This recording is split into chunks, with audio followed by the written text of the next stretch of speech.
السلام عليكم.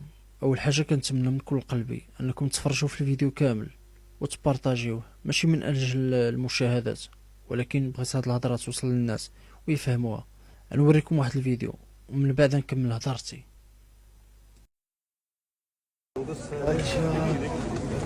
يلا يلا يلا يلا يلا يلا يا سيدي، كيف حالك؟ سلامات. بنت بنتي وابن ابني وابن بنتي فعند 4 احنا ساكنين هناك. قدرنا يا حب. روح هذه، روح الروح. لا حول ولا قوة. هذه روح الروح. راحت وين طارق؟ اول واحد يجيني الصبح والظهر. اي حاجه بدها انا اللي بجيب لها اي حاجه.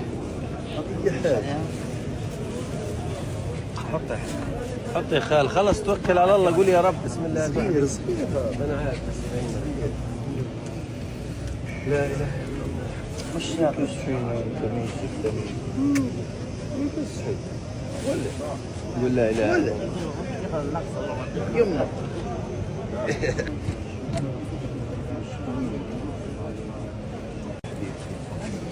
احلى قرنين. هكذا عدل معي شد قماش عليك، شد كمان شد هنا يا حاج، هنا يا حاج. تسلم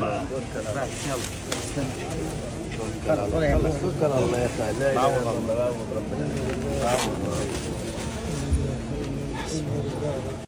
كما شفتوا الفيديو فيه واحد الجد هز بنته صغيره اللي قتلوها الوحوش البشريه.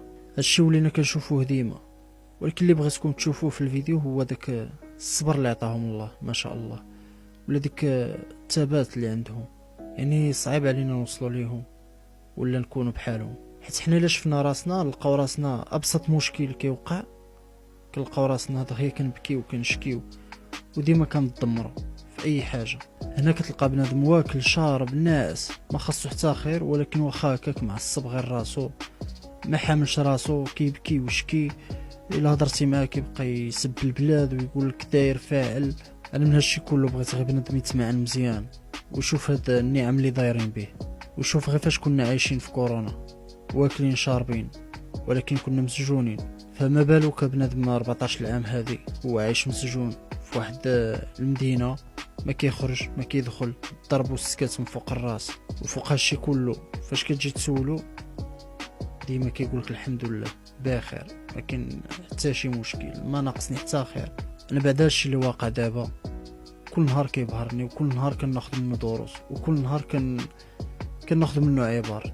نصيحه خصنا نحمد الله ونشكروا على هاد النعم اللي عطانا، حسن ما يجي شي نهار اللي غادي نندموا عليه، ديك الساعه غادي يبان لنا الواقع ديال بصح. تهلاو.